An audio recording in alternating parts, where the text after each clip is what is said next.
2020 창원 조각 비엔날레 기념 강연 이어서 제 3부를 시작하도록 하겠습니다. 자, 이번에는 본격적으로 그리스 조각에 대해서 이야기를 하려고 합니다. 그리스 조각은 시기적으로 보면 아르카이기가 있고 고전기가 있고 헬레니즘기로 있죠. 자, 그리스 조각은 보시다시피 이집트 조각에서 이거는 똑바로 서 있는 거, 이거 한 발 내딘 거죠. 자, 이집트 조각에서 영향을 받았습니다. 바로 이 아르카이키 시기부터 본격적으로 그 그리스적인 특징이 이제 나타나는 그런 그 미술이 시작되는데요. 보시면 정말 이 작품하고 이거 보실 때 어떤 게 그리스 작품인지 어떤 것이 이집트 작품인지 뭐 헷갈릴 정도로 그 포즈가 굉장히 같죠. 근데 이거는 이제 나체네요. 남자 그 조각상을 표현을 했습니다. 그런데 이 그리스의 특징은 우리 지금까지 그 이집트 조각을 보면서 3000년 동안 거의 변함이 없는, 물론 제가 다 보여줬다고 할 수는 없지만 거의 그렇게 뭐 그 디테일에 있어서는 엄청난 기법과 이런 것을 요하지만 그 개념에 있어서는 제가 말씀드린 그런 그 부동의 자세라든가 이런 개념, 영원성의 개념 이런 것을 담은 그 조각을 했습니다.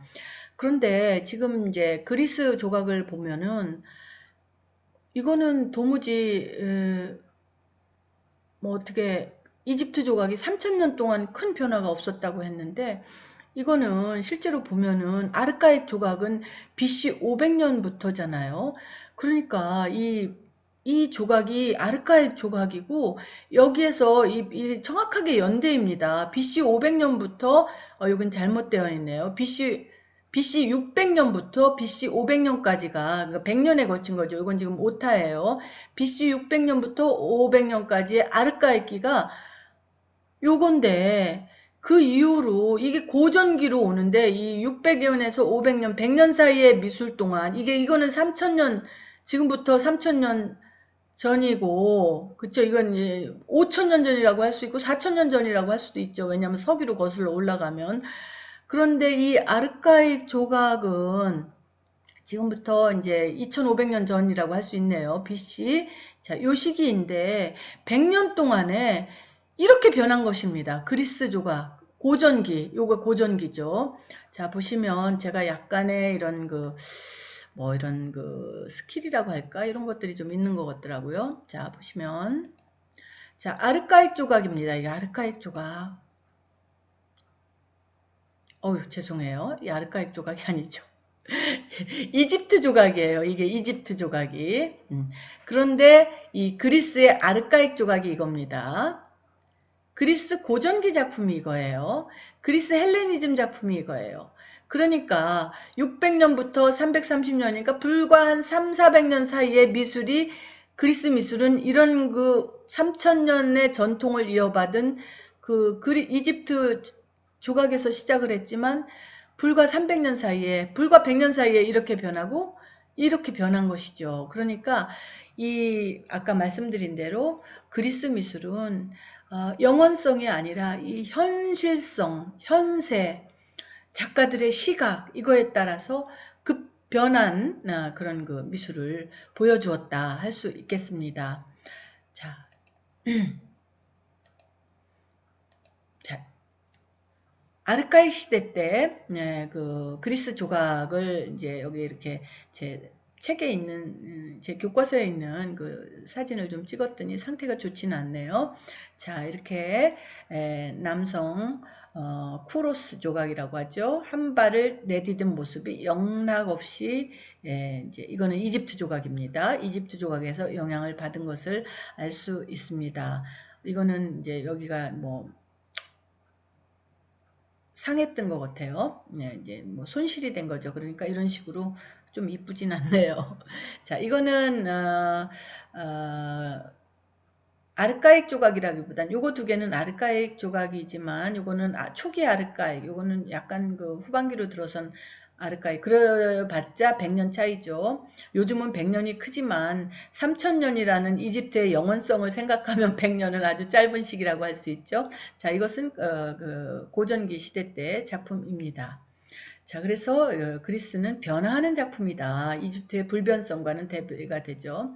자, 이것도 보시면 요거는 이제 이집트의 조각이고요. 아까 말씀 표현한 대로 이제 특징이 그대로 잘 보이는 것입니다. 그리스 이 부조도 보시면은 어, 이집트 특징이 다 발 옆으로 한 거, 얼굴 옆면으로 한 거 다 같죠. 근데 다른 점이 있습니다. 바로 어깨입니다. 양옆개를 다 보이게 했던, 몸통을 다 보이게 했던 것과 반대로 이것은 한쪽만 보이게 했죠. 이것은 시점, 보는 시점으로 그렸다는 뜻이죠. 조각을 했다는 뜻이죠. 그러니까 조각의 개념이 그리스에 와서는 달라졌다. 사실적인 것으로, 사실주의라는 것은 보는 관점에 따라서 달리 그리는 것이 사실주의 아닙니까? 사실적인 작품이 나오는 것이죠. 그래서 그리스 조각이 이런 식으로 변하고 있는 것을 이미 이거 아르카이 이제 시대라고 볼 수 있는데 그때부터 그런 조짐이 나타나기 시작한 것입니다. 자, 보시면 이제 좌상 아르카익 시대 때 아르카익 조각 중에 이제 왼쪽은 아르카익 조각이고요. 그리스의 이거는 이제 이집트 조각인데 이렇게 좌상 역시 탄탄한 그런 그 돌 메스 이런 것은 그 이집트 조각에서 영향을 받은 것입니다. 이집트에 보면 이런 거상도 있고 작은 것도 있고 수도 없이 많은 파라오의 그 모습을 조각으로 표현을 했죠. 바로 이런 거상에서 이제 혹은 이런 좌상에서 아르카익 시대 때 좌상도 나왔습니다. 자, 서 있는 상, 입상 역시도 마찬가지입니다. 이거는 그리스 아르카익 조각이고 이거는 이집트 조각이고 이건 BC 870년이라고는 하지만 그 이전에도 수많은 입상들 조각이 이렇게 있습니다. 자, 보시면은 예, 이집트에서 영향을 받아서 이런 그리스 아르카익 조각이 여성 조각이죠. 여성은 누드로 하지 않고 이렇게 옷을 입은 모습으로 표현을 했는데 이집트 조각을 보면 굉장히 정교합니다. 그래서 이것은 청동 조각인데 아주 그 문양을 정확하게 이렇게 새겨서 넣었는데 그런 전통이 몸에 딱 달라붙게 하고요. 자, 이런 전통을 이어받아서 여기에서도 그것이 표현을 된 것을 볼 수가 있습니다. 자, 아르카익 조각을 계속 보시겠습니다. 아르카익 조각을 보시면 언제부터인가 살짝 웃는 모습이 나타납니다. 그것은 무엇이냐면 뭔가 생동감 있는 것을 어느 조각가가 주고 싶어 했던 것 같아요. 그런데 입꼬리를 살짝 올리니까 아주 살짝 웃는 모습이 정말 살아있는 조각처럼 느껴졌겠죠. 그래서 이 아르카이 시대 때는 아르카이게 미소라고 부르죠. 이렇게 살짝 미소를 띤 조각들이 많이 나타나게 됩니다. 재미있는 것은 메두사의 모습을 조각을 하는데 메두사가 목이 잘려 죽은 순간에도 아르카익 조각가는 웃는 모습으로 표현한 것도 있습니다. 자, 이것은 아르카익 조각인데요. 정말 이런 표현 보세요. 굉장히 규칙적이고 막 아름답고 이거는 정말 월계 수를 달고 있는 그런 모습이네요. 자, 옷을 표현을 했네요. 옷을 입었는데 몸에 착 달라붙는 이런 모습. 야, 이 전통이 어디서 나왔을까요? 옷을 입었을 때도 바로 이집트의 이런 전통에서 나왔겠죠. 그래서 이제 아르카익 조각이라는 것은 이런 식으로 정말 더 절제되고 정말 간결하고 그 이집트 조각에서 보이는 그런 면들이 보이면서도 거기에 아주 살아있는 인간적인 모습을 이렇게 살짝 집어넣은 그런 그 모습을 볼 수가 있습니다. 자, 이번에는 이제 대형 박물관에서 찍은 사진들인데요. 그 고전기 시대로 접어들었습니다. 500년에서 이제 헬레니즘이 시작된 330년경까지를 고전 조각이라고 고전기라고 하는데 이때는 이제 굉장히 아주 간결하고 절제된 모습을 보여주죠. 자, 여기서도 보면 이 두상인데 이건 오리지널한 작품 그 그리스 청동 조각이 거의 남아있지 않아요. 그렇지만 몇몇 남아있는 조각들을 보면 이런 식으로 눈까지도 다 이렇게 눈알도 이렇게 다 이렇게 해봤고 하는 아주 사실적인 모습을 보여주었습니다. 자, 그래서 이제 그리스 고전기 조각에 대해서 한번 살펴보도록 하겠습니다. 자, 고전기는 약 아까 말씀드린 대로 아르카이기 끝난 BC 500년경부터 330년 헬레니즘이 이제 시작된 330년경까지인데 330년은 왜 잡느냐? 알렉산더 대왕이 그리스 전체를 통일을 한 시기가 330년이기 때문에 그때부터는 이제 다시 제국의 그런 또 다른 그 양식이 변하기 때문에 그때까지 잡고 있습니다. 이때는 주로 이제 신에 대한 모습, 신화들 많이 그리고 신의 그 조각들이 많이 나오고 인물상들이 대부분 신을 조각한 것이죠. 그래서 여성의 경우 비너스, 뭐 남성의 경우 아폴로나, 제우스 이런 그 조각들을 아주 인체미를 최대한으로 아름답게. 자, 여기서 고전주의가 탄생을 하는데요. 고전주의는 뭐 여러 가지 정의가 있겠지만 제가 봤을 때는 균형입니다. 절제죠. 지나치지 않은 것입니다. 그 다음에 조화를 이루고 있고요. 자연스럽습니다. 그리고 이 모든 것을 통해서 이상적인 아름다움을 표현을 했습니다.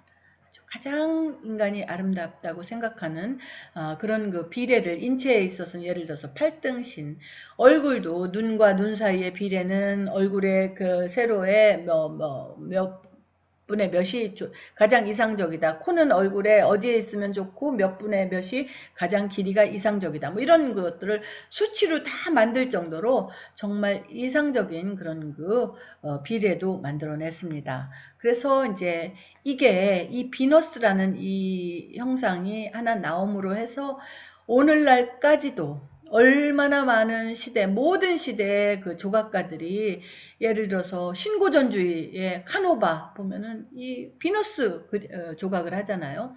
보티첼리 르네상스 시대 때 비너스의 탄생 그리죠. 그림으로. 자, 밀로의 비너스는 이제 시기적으로 보면 헬레니즘 시기이지만 훨씬 더 역동적이죠. 실제 그 보통 비너스보다. 이렇게 약간의 차이는 다 있지만 이런 영원한 아름다움의 상징 비너스 조각도 만들어냈고요. 그 다음에 남성상에서 보시면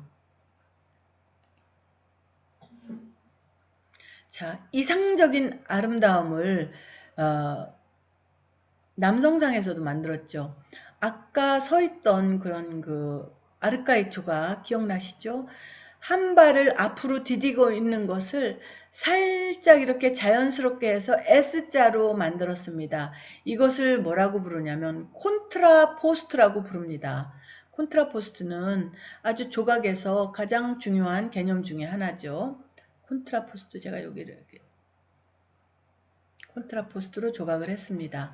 그래서 이 형상이 이후에 이거는 미켈란젤로 작품이고 이거는 현대 무슨 뭐 속옷 광고인 것 같아요. 제가 인터넷에서 가져온 사진인데 아주 콘트라포스트 자세처럼 재미나게 포즈를 취했고 이 사람의 몸이 거의 그 고대 그리스 조각상에서 그러니까 이런 이상적인 인체의 아름다움을 조각으로 표현을 했죠.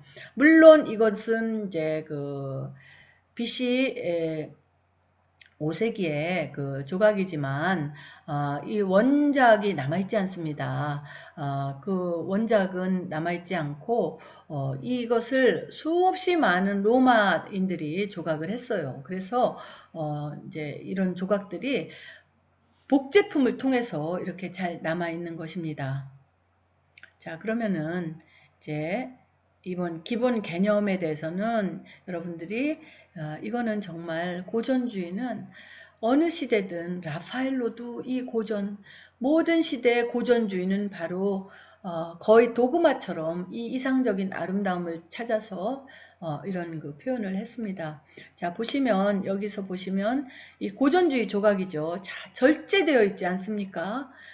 이거는 이제 카리아티데스라고 이 기둥인데 인물로 표현한 것입니다. 고대 그리스 조각이죠. 자, 보시면 인물을 이렇게 정말 이제 기둥이니까 움직임을 표현할 수는 없죠. 그러니까 고전기 시대 때 이런 절제된 아름다움을 정말로 잘 표현했고, 이거는 목이 이제 달아난 것 같아요. 그랬던 이제 사람들인데, 고대 그리스 조각이 헬레니즘기로 가면서 운동감이 아주 역동적으로 변합니다. 그러니까 그리스 조각은 끊임없이 아르카이기에서 고전적 아름다움을 만들어낸 다음에는 바로 거기에 운동감을 준 것이죠. 자, 이런 조각에다가 바로 이런 움직임을 표현하기 시작을 했습니다. 그래서 이제 움직임을 주기 시작하고 이게 본격화되는 것이 헬레니즘 미술의 특징이고, 헬레니즘 미술의 또 하나의 특징은 이렇게 막 감정에 격화된 감정, 파토스라고 하죠. 자, 정에서 동으로, 절제에서 과장으로, 파토스로 이런 특징을 보여주는 것이 바로 헬레니즘 조각이라고 할 수 있겠습니다. 너무 교과서적인 강의인가요? 그래도 이거를 아는 것이 이제 뭐 기본이니까요. 그래서 이거는 뭐 약간의 운동감이 있는, 굉장히 절제되었으면서도 운동감이 있는 아주 이상적인 아름다움을 표현한 것입니다. 그래서 그렇다고 해서 헬레니즘 시대가 모든 것이 다 그렇게 파토스적이고 막 운동감이 막 강렬한 것은 아니고, 고전주의적인 것을 하면서도 살짝 그런 거 운동감이 더 표현된다든가 그런 거 볼 수 있죠. 자, 여기 보시면 이건 대형박물관에서 찍은 것인데, 아이고 제가 정말 감동을 했습니다. 가시 빼는 사나이 있죠? 가시 빼는 사나이 로마에 가면 엄청 많습니다. 원조가 바로 그리스 헬레니즘 시대 때 만들어진 것입니다. 자, 이 앞모습도 그렇지만 제가 돌아가면서 사진을 막 찍었는데요. 이 역동적인 이 표현을 보세요. 정지된 상태이면서도 이 소년의 그 아주 움직임, 이 뒤에서 보시면 이건 정말 대단하지 않습니까? 제가 처음에 보여드렸던 로마 시대 때 그 조각에 그 여성의 그런 뱃살 뭐 이런 리얼리즘 보여드렸죠. 바로 이 헬레니즘에서 나온 것이라는 것을 알 수 있습니다. 자, 이번에는 제가 얼마 전에 이제 이건 라파엘로 작품이에요. 르네상스 시대 때 해와의 아주 거장이죠. 자, 라파엘로의 작품을 보면서 한 뭐 성녀입니다. 성녀가 이제 이 사탄인 용을 보여주세요 하고 기도를 했어요. 이렇게 기도를 했더니 정말 사탄이 나타났다 하는 그런 그 실화, 뭐 전설이죠. 전설을 그림으로 라파엘로가 그린 것인데, 여기 라파엘로 그림을 보면서 저는 그전에는 그 생각을 못 했는데요. 거기 그렇게 나와 있는 거예요. 고대 젖은옷 기법에서 영향을 받아서 그렸다라고 얘기를 하는 거예요. 그래서 다시 제가 고대 조각에 이걸 젖은옷 기법에 대해서 눈여겨보니까 정말 이 헬레니즘 시대 때 이 젖은옷 기법, 자, 몸을 거의 누드로 표현하면서 살짝 이렇게 몸이 드러나면서 몸에 물에 젖은 듯한 이 기법, 이게 정말 보통 기법이 아니죠. 하늘한 천도 표현하고 육체도 표현하고 배꼽까지 다 표현이 되었죠. 정말 고도의 조각 기법이라고 할 수 있습니다. 이 고대 조각을 이건 원래는 원조는 헬레니즘 조각이지만 이런 조각이 이제 로마에 많이 카피가 되어 있었으니까 그것을 라파엘로가 보고, 저는 이 조각을 봤다고 생각해요. 이거는 이제 이런 조각이 하나 있다는 것은 무슨 뜻이냐면, 이것은 대형 박물관에서 만들어졌지만 전시되어 있는 것이지만 로마에도 이런 것들이 굉장히 많았다는 것이죠. 그러니까 라파엘로는 로마에서 그 당시 작업을 했으니까 바로 이런 조각을 보고 자기가 이 조각의 회화 버전을 거의 만들었다라고 저는 생각을 합니다. 그러니까 아까 제가 처음에 말씀드렸듯이 그런 예술작품에 있는 DNA, 예를 들어서 이런 경우에 누드와 젖은옷 기법, 이런 것이 회화로 또 이렇게 변신해서 여전히 살아있는 것을 볼 수 있다는 것이죠. 그런데 이 그리스의 이 젖은옷 기법은 어디서 나왔느냐? 이것도 그리스 사람들이 뭐든지, 제가 말씀드렸죠. 처음에 미술작품이라는 것은 항상 누군가의 영향을 받는다. 동시대나 이전 작가. 바로 그리스인들은 이집트의 영향을 받은 것입니다. 자, 이 이집트 조각 보십시오. 이 여성이 뭔가를 이제 이렇게 곡물로 바치거나 할 것을 이고 가는 그런 모습인 것 같은데, 자, 보시면 이 여인의 모습이 완전히 아주 거의 누드처럼 그리면서 몸에 탁 달라붙도록 이렇게 옷을 입힌 것을 볼 수가 있습니다. 여기에서 저는 젖은 옷 기법이 나왔다고 생각을 합니다. 이집트 조각을 여러분들도 이제 유심히 보시면은 이런 조각들이 너무나 많아요. 그래서 이런 그래서 제가 고대를 알아야 이후의 미술을 다 이해할 수 있다고 생각을 합니다.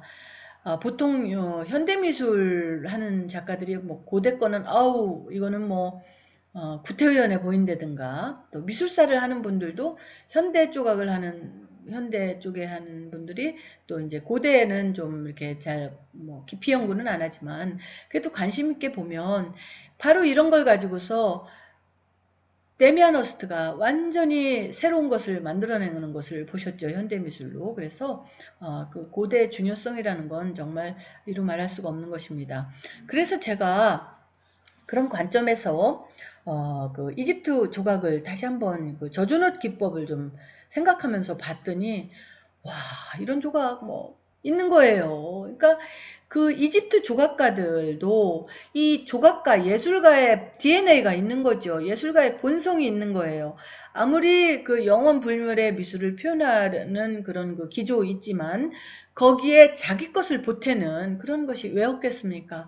그래서 이 인체의 이 아름다운 모습을 이런 식으로 표현했고, 이게 옷을 입었지만 거의 누드처럼 표현한 거죠. 그래서 저는 이것이 바로 이런 식으로 그리스인들은 좀 더 사실적이면서도 역동적으로 표현을 했지만 원조는 바로 젖은 옷 기법의 원조는 이집트다라고 말씀을 드리겠습니다. 이 조각은 이제 BC 1340년경이고 이거는 이제 헬레니즘이니까 BC 330년 이후니까 1000년의 세월의 차이가 있네요. 그 다음에 이집트 조각의 이제 그리스 조각의 또 하나의 특징은 움직임이죠. 자, 이거 보시면은 바람에 휘날리는 이 움직임의 모습, 이것을 정말 어떻게 이렇게 자연스럽게 그러면서도 인체가 무릎, 가슴 이게 다 보이면서도 이 발의 느낌 마치 그 춤을 추는 듯한 느낌이죠. 무녀를 그렸을 수도 있겠습니다. 이것도 대형 박물관에서 찍은 것인데 정말 움직임과 사실주의의 극치를 보여주는 헬레니즘 조각이고 여기에서도 젖은 옷 기법이 당연히 이렇게 같이 표현이 되었습니다. 자, 그 다음에 아까 제가 로마 제국 시대 때는 초상 조각이 유난히 발달을 해서 모든 그 황제들이 다 초상 조각으로 조각이 되어 있죠. 그런데 그것도 역시 원조는 그리스라는 것입니다. 그러니까 도대체 그리스 사람들의 그 정말 절대 미감은 우리가 정말 놀랍기만 하죠. 그래서 그런 거기에서 이제 예를 들어서 중세 이후에 중세 천년이 이어지죠. 중세 천년 이후에 사실주의로 다시 돌아선 그 르네상스 작가들이 봤을 때 이 고대에 대해서 얼마나 감탄을 했을지 아직은 그 감탄을 할 시기는 아니지만요. 중세 미술이 남아있지만 그런 그것을 이제 볼 수가 있습니다. 자, 이것은 다시 왼쪽은 헬레니즘 조각, 젖은 옷 기법, 앉아있는 모습 너무나 자연스럽죠. 아까 초기에 이집트인들의 그 딱딱한 모습에서 완전히 변했습니다. 그런데 이것은 이집트 조각입니다. 이집트 조각도 이거는 우리 칼국수 할 때 밀가루 미는 것처럼 이 사람들 빵 만드느라고 밀가루 미는 모습인 것 같아요.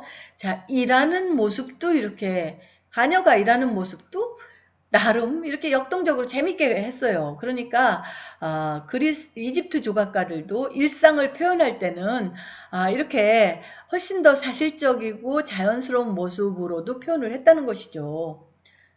자, 그래서 이것도 보면 이제 이거는 헬레니즘 조각입니다. 이 뭐 조각의 내용은 제가 시간이 너무 많이 걸려서 개별적인 설명은 가능하면 안 하고 이런 그 형태상의 변화, 계속 남아있는 DNA 이런 것들에 대해서 이제 중점적으로 강의를 하고 있는데요.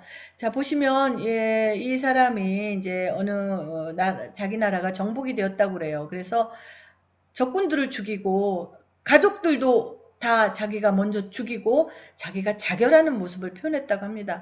굉장히 비극적인 모습이죠. 그런데 이 사실적인 모습 보세요. 헬레니즘 조각은 이상적인 것이라기보다 이상주의 플러스 이렇게 사실적인 모습으로 표현을 했죠. 자, 이것은 BCAC라는 건 이제 이태리 말로 BC라는 뜻입니다. BC 1900년 정도의 작품입니다. 그러니까 지금부터 한 4000년 전 작품이죠.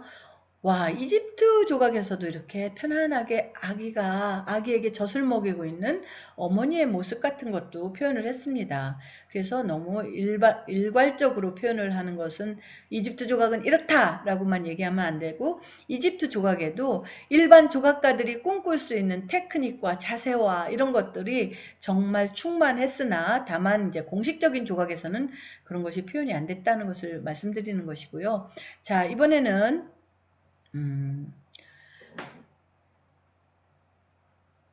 움직임과 이제 이것도 역시 이제 그 움직임이죠. 아주 그냥 막 정말 이 춤추는 모습인 것 같아요. 근데 이렇게 아름다울 수가 없는데 이 헬레니즘의 움직임은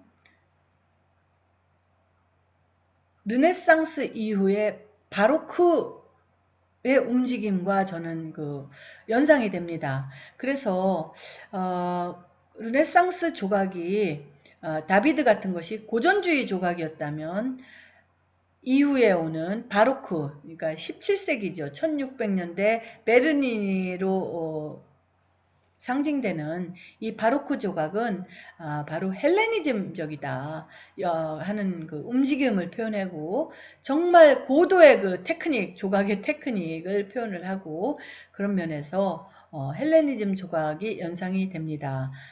베르니니의 조각에 대해서는 다음 주 2부에 강의를 하도록 하겠습니다. 자, 그래서 헬레니즘 조각의 이제 하이라이트는 라오콘이죠. 라오콘에서는 이 라오콘의 두 아들이 이 거대한 뱀에 이렇게 막 묶여서 숨통이 조이면서 죽어가는 모습을 비극적으로 표현한 그런 그 작품인데, 자, 주제 자체가 비극이고요. 죽는 순간 고통, 이런 그 감정, 열정, 이거의 극대화를 표현한 것이죠. BC 130년에서 50년 사이의 작품으로 추정을 하고 있습니다. 이 작품이 르네상스 시대 때 발굴이 된 거예요. 지금도 이제 바티칸에 이 작품이 있죠. 그러니까 르네상스 시대 때 특히 미켈란젤로 이 작품을 보고 그 충격이 대단했다고 합니다. 그 뒤로 완전히 그 조각이 변했죠. 미켈란젤로도 이제 조각의 그 스타일이 변하고 미켈란젤로가 변하면 그 시대 모든 작가들이 다 변하죠. 그래서 그런 것을 볼 수 있는데 이런 그 헬레니즘의 영향이 대단했고요. 자, 그래서 다시 한번 헬레니즘의 그 조각 아까 그 라오콘의 부분 그림이고요. 이것은 베르니니가 조각을 한 성녀 루도비카라는 그 성녀의 조각인데 이 성녀의 모습을 성녀가 그러니까 뭐라 그럴까 그 영성적인 종교적인 신앙 체험을 하는 그런 그 모습을 이런 식으로 아주 절정의 그런 그 감정의 절정 이런 모습을 표현을 했고요. 여기 베개 보세요. 이런 그런 그 레이스, 장식 이런 것들도 다 표현을 했죠. 그래서 이제 그리스 조각에 대해서 보셨고, 제가 이제 여러분들이 그리스 조각을 보신다면 이제 뭐 조금 더 건축과 연관이 짓지 않을 수 없어요. 자, 아테네에 있는 파르테논 신전입니다. 유네스코 지정 세계문화유산 1호죠. 자, 왜 1호인가? 저는 룩소가 더 훌륭하지 않은가라는 생각을 한 적도 있었는데, 그건 아닌 것이 후대에 미치는 영향이 봤을 때, 이 신전이 이 모양, 이 기본 신전의 모양이죠. 자, 이것을 따라서 그 이후에 뭐 1700년대, 1800년대쯤 지어진 신고전주의 그 파리에 있는 건축에서 이것을 응용을 했고, 백악관도 바로 이 신전에서 응용을 했고, 제가 근무하는 한양여자대학, 한양대학교 본관도 그리스 신전을 가지고서 이렇게 했고, 그렇습니다.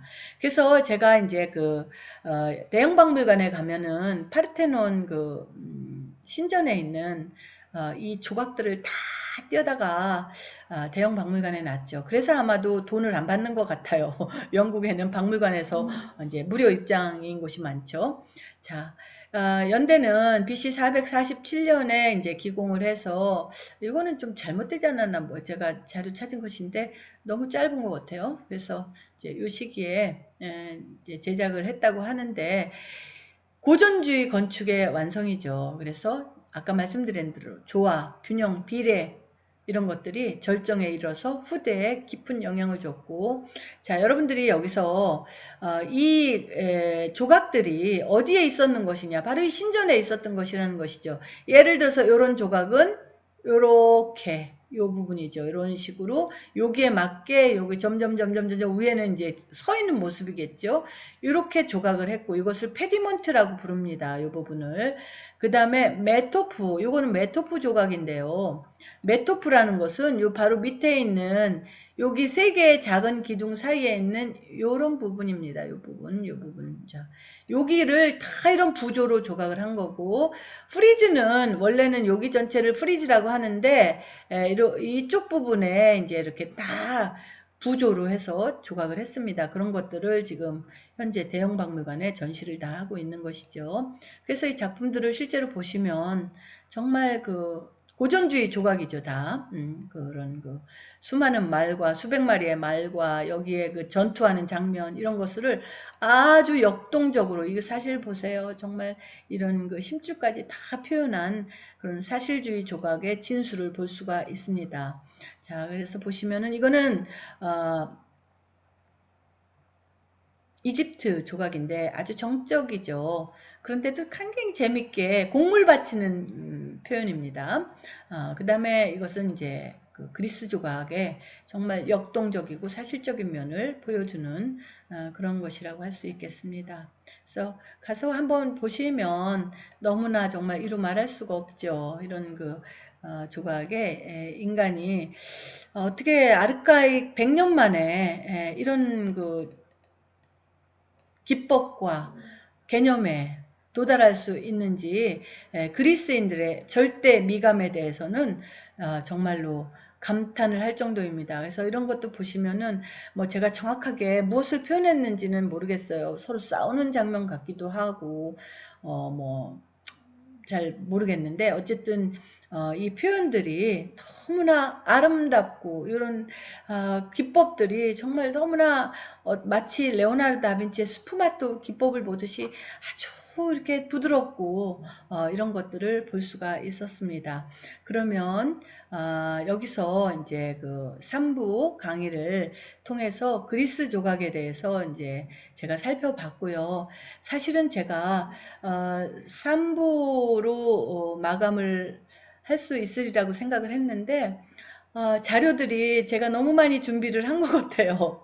그러다 보니까 이제 여기서 이제 고대가 끝나고 다시 이제 중세가 시작되는데, 그 중세에 대한 것도 어느 정도 조금 전혀 개념이 다른 또 다른 서구 미술에 가장 중요한 영향을 미친 중세 미술이기 때문에 제가 그것을 하지 않을 수가 없어서 그것도 하려고 합니다. 그래서 일단 고대 그리스 조각에 대해서는 여기에서 마감을 하도록 하겠습니다. 시청해 주셔서 감사하고요. 제 4부에서 다시 찾아뵙도록 하겠습니다.